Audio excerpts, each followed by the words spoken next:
When you see red fonts here, what does it mean? It means for that particular parameter, continuous emission monitoring system is required.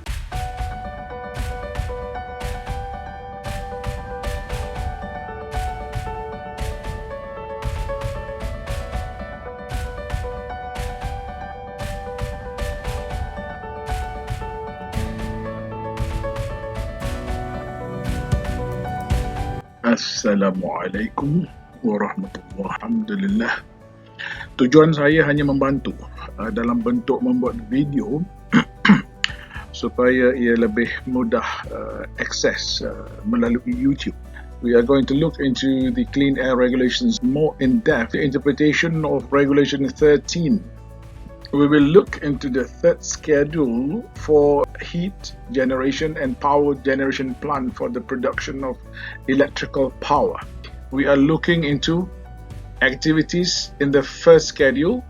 When we look into this law, the first thing is determine whether our activity is it under the first schedule or not. If it is under the first schedule, our emission standard already stipulated dalam third schedule. So this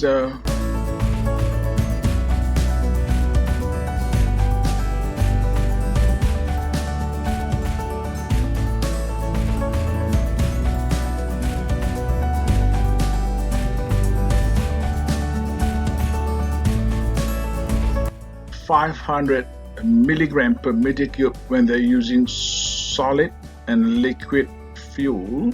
All right. And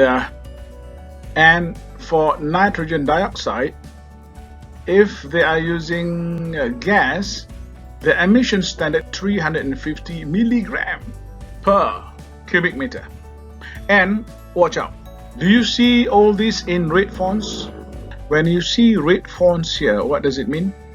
It means for that particular parameter, continuous emission monitoring system is required. Meaning, if you are having boiler and using solid liquid fuel for parameters sulfur dioxide, nitrogen oxides, carbon monoxide, the limits are all there.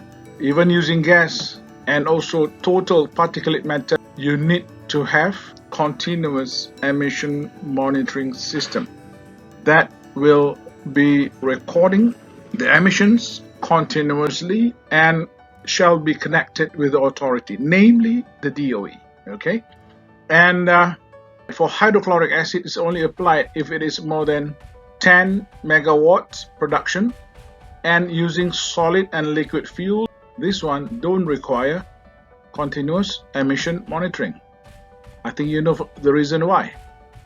Okay, and also for hydrofluoric acid, you don't require continuous emissions monitoring, and the limit is for solid and liquid fuel 30 milligram per cubic meter for less than 10 megawatt. If the production is more than 10 megawatts, 15 milligram per cubic meter of solid and liquid. The same thing goes for total particulate matter, 5 milligram per meter cube for gas.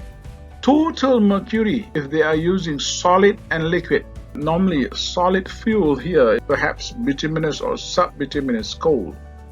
The dioxin is regulated here too, 0.1 equivalent. All right. And next, take a look at turbines.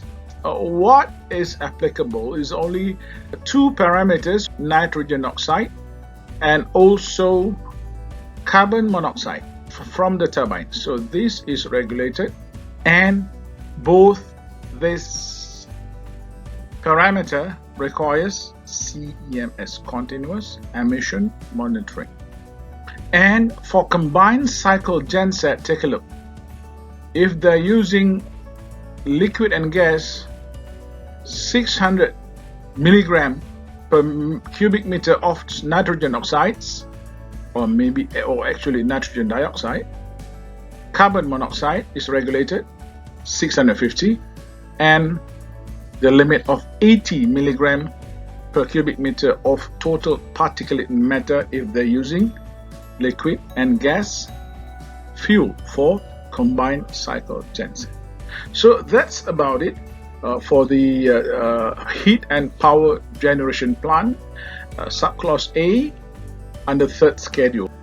Heat and power generation plant, total capacity of 10 megawatt, combined cycle 3 megawatt. That's about it. So I hope this would bring some convenience for most of those who are involved in the power generation plant activities.